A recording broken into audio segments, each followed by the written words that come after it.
Everyone, Robert Ferringo here with Raphael Esparza, bringing you Doc Sports Services College Hoops Handicapping Extravaganza. Be sure to check us out at docsports.com. And if you're interested, click on the links above and below. Take advantage of the free $60 that we're crediting towards your account to be used for any handicapper, any package in any sport. But let's be honest, it's March. You want college basketball? And we are here to deliver. Raphael, I was just watching the UNC Radford game going on. We got conference tournament action starting. What are some of your thoughts as we head into March? A, I can't believe March is here. B, that 60 free for Doc Sports does not include baseball. So don't click on that link and you're going to get some baseball plays on that one. But yeah, it's fun. I mean, we got NC Asheville coming up in a couple of hours versus Charleston Southern. This is my favorite time of year because I can wake up knowing that, I'm going to watch soccer in the morning, college basketball in the afternoon, and probably that late soccer game when everyone's sleeping in the evening. So it just fills up the day. I'm excited to watch the college basketball. I mean, they're in Charlotte, North Carolina, this tournament right now. So you always get some fun matchups in Charlotte, North Carolina, and in these smaller conferences, and in the ACC conferences, you always have some great games over in there. So it's just a fun time of year, March. When you click on that calendar of March 1st, I know we still have NBA and hockey and soccer, but let's face it, it's all about March Madness. Just like when you talk about on Super Bowl Sunday, it's just pretty much just that game right now. It's a whole month. It's just all about college hoops.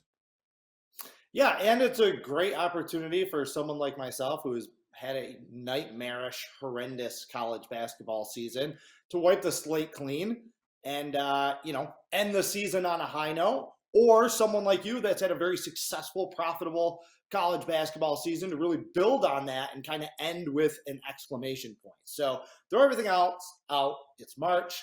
It's madness. It's college basketball. Let's get into it. We're going to start with the SEC because we have several big games going on down south tonight. The first one we're going to talk about is Texas A&M at Alabama. Alabama has come back into the top 25, somewhat surprisingly, in my opinion. And they're a hefty 10-point favorite at home against A&M. Now, I know A&M got off to a good start this season against weak competition. They've come back down to reality in the last few weeks as they've just gotten pummeled in SEC play. But this is a hard-playing team, and they don't get blown out all that often. Raphael, what are you seeing in this one with the number?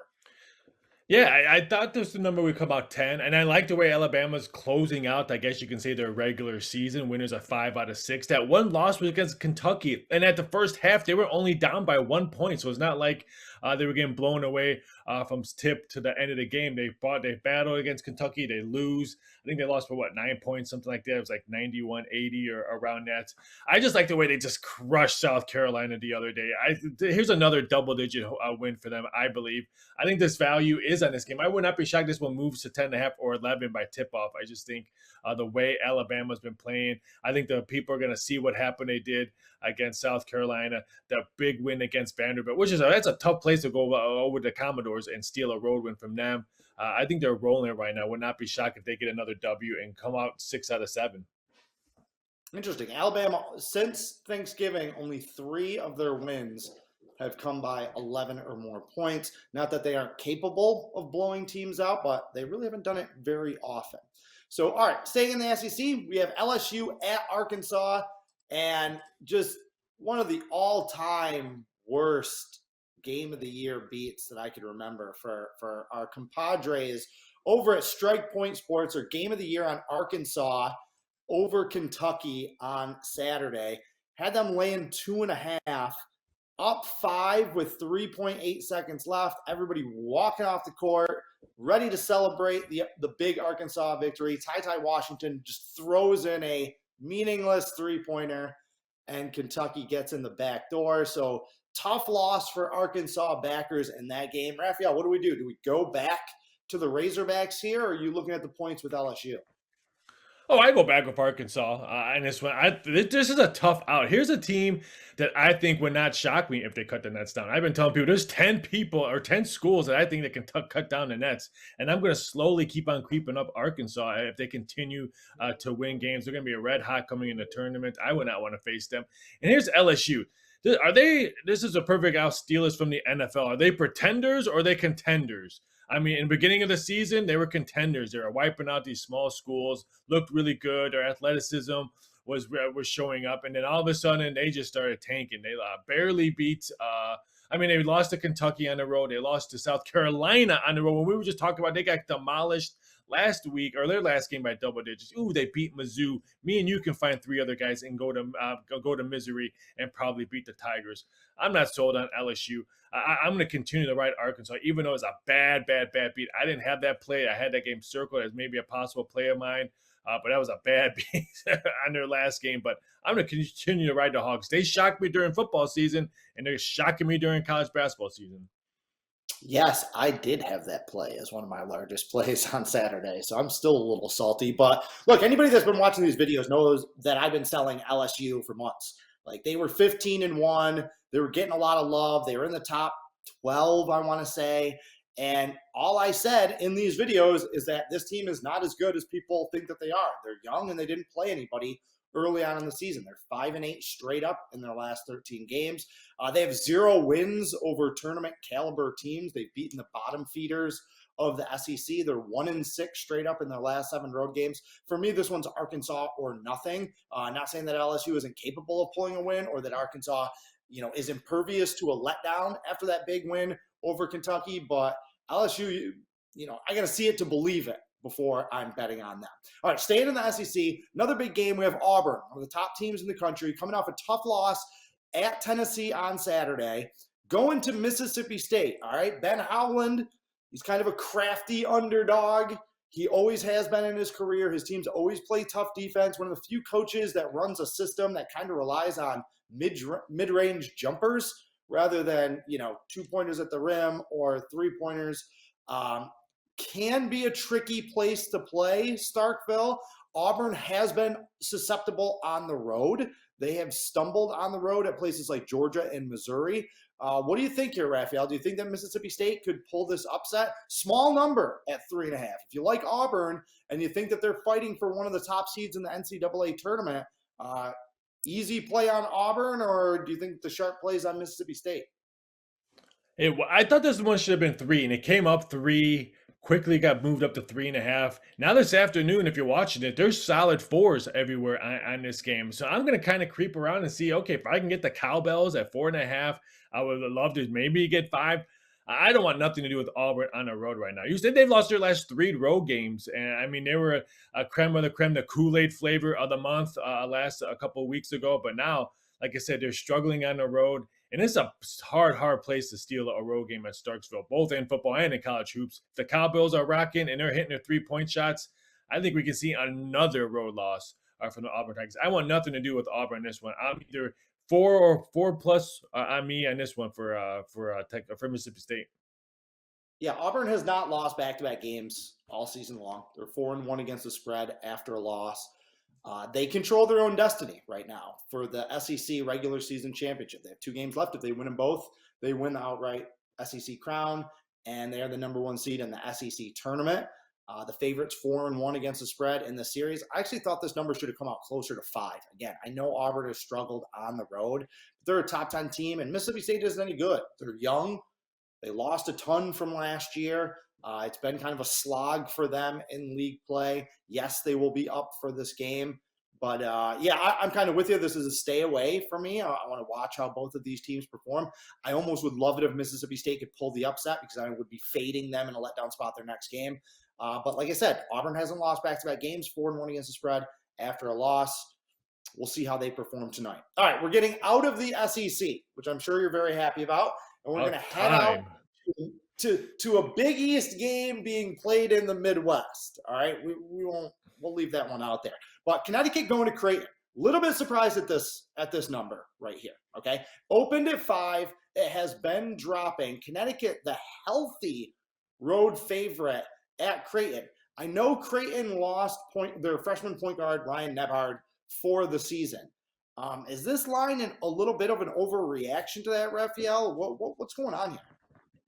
I do. This is one of the ones that was scratched my head when I made my numbers, and then when the numbers came out, I had to maybe take a small step backwards and say, why did this number came out? And you said, is it overreaction with the injury? Is it overreaction maybe on how Connecticut had no problem beating Georgetown. Here's another team that we're going to fade on that one, so I'm not going to put any more credit on that one. But Creighton's here's another place, tough place to go in Omaha, Nebraska, and steal a home victory. If they're red hot in that arena, they can beat anyone in the country in that arena. This was just a big puzzle for me. I want to say I'm going to take Creighton, but I wish I could take more points on this one out. This is another one I'm going to stay away unless for some reason the odd or the movement comes on there. I wanted to play the over in this one. I thought it was going to be 132, 133. Quickly got bet all the way up to 135.5. No value for me on a total in this one. I think we see a lot of points. I think Creighton's going to want to have to put up 75 plus or more if they want to win this home game today. I wanted to take the shot at the over. I think there's a small value in it. If you like Creighton, then maybe take a shot at the over as well. But I'm going to stay away. This was a fun game to watch. This is a perfect game for teasers. If you got teaser players out there, I couldn't find a second game that I liked enough to tease it with, but teasing Creighton at home here up to 9.5, I think offers a lot, even more value. Connecticut has not been a very good road team. They're 0-5 against the spread in their last 5 road games. You mentioned the Georgetown game. Yes, they won easily, did not cover the spread. They're 1-5 against the spread in their last 6 games.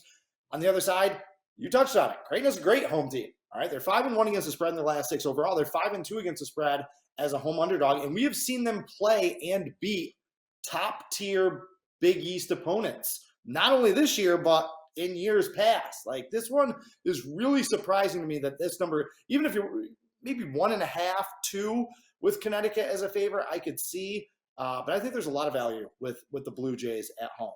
All right, jumping into the ACC, the muck of the ACC. And this is all you need to know about the ACC this year, is that Notre Dame is heading to Florida State as a road favorite. Notre Dame is number 2 in the ACC right now. Miami is number 4, and Wake is number 5, with the ACC tournament right around the corner. Absolutely no one in the country had Notre Dame, Miami, and Wake Forest finishing in the top 5 of the ACC this year. It's just been that kind of season. Florida State has been one of the worst bets in college basketball. They're 9-19 against the spread this year. They're 1-9 against the spread in their last 10 games. Raphael, any reason that we don't just blindly fade the Seminoles from now until the end of the season?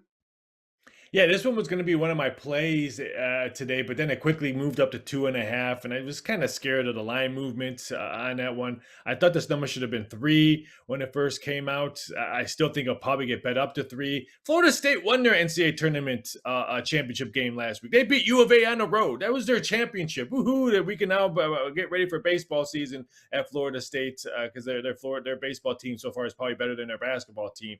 So I want nothing to do with the Seminoles. It's got to be either Notre Dame or North Play for me. Because like I said, Florida State, they won their tournament. They're not going to go into NIT. They're probably not going to go to CBI to go to Mandalay Bay and chill at the pool. That was their tournament win last week, or their last game against UVA. Congratulations on your big win. What do we do with Notre Dame, Miami, and Wake Forest, these teams that are finishing at the top of the ACC? Miami is only a 4-point favorite at Boston College tonight also, which is surprising. A top 4 team playing against probably the worst team in the ACC. You would expect a bigger number. But these teams have kind of stayed under the radar all throughout this regular season. What do we do with Notre Dame, Miami, and Wake Forest come tournament time? Are they good because they're in a bad ACC? Or are these teams just really undervalued and underappreciated by the betting public right now?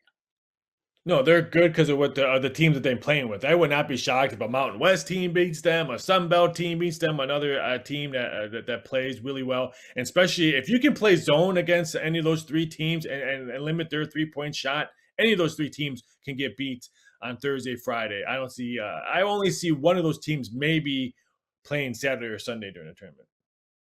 All right, Raphael, good stuff. Give the people a little taste. Give them a little taste, a little free play for Wednesday's action. I'm going to go in my backyard, Mountain West, late game. I'm tired. Probably won't be able to stay awake to watch it because I'm really tired. But I'm going to take what's Brown done for me. UPS colors. Give me Wyoming tonight on the road against UNLV. And I've been telling you, I love UNLV. I think Kruger's been doing a heck of a job. But UNLV just lost to Boise State at home. And now I've always had Wyoming as a tad but higher on my rankings than Boise. I just like the way their defense is. Their bench is much better. I'm going to say UNLV drops another game tonight. Even though I like them, they're heading in the right direction. Recruiting's going to be really big for them in the next couple of years. But Wyoming, if I can grab the +2, I think it goes to 2 sometime today, a solid 2. I'm going to wait and see if I can get +2 on the Wyoming Cowboys on the road today at UNLV. Very interesting. I'm actually on the other side of that game. And listen, you're talking about how tired you are. You're in New Orleans just because you've been Mardi Gras partying for the last week or so. You know, you don't need a nap, man. Just pop a Red Bull and power through it. So, all right, my free play. This one is not on anybody's radar, I'm sure, but I'm taking the points with Georgetown, +13, +14 over Seton Hall. Look, the Hoyas are a train wreck. Patrick Ewing has been kind of a disaster for that program. They're 0-17 straight up in Big East play so far this year. There's only one way to play them, and you got to take the points here, okay? They're 0-17. They only have 2 Big East games left. You know that they don't want to go winless in Big East play. Are they going to win either of these last 2 games? Probably not, but they are going to play hard.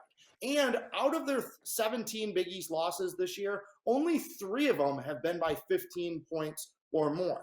They're not a good team, but they don't get run out of the gym. They play hard, they defend, they have a little bit of young talent there, and they still have something to play for here. I think Seton Hall is in a little bit of a letdown spot. They played out of their minds against Xavier in a blowout road win over the weekend as a 5-point favorite. 5-point underdog. I just don't know how seriously Seton Hall is going to take this game. I think the Pirates get the win easily, but I don't know if they just blow Georgetown out. I can see this one being like an 8, 9, 10, 11-point win for Seton Hall. I think the points are going to hold up. All right, he's Raphael Esparza. I'm Robert Ferringo. Go to docsports.com, get signed up. Let's have a big-time March Madness. In the meantime, carpe diem, and good luck.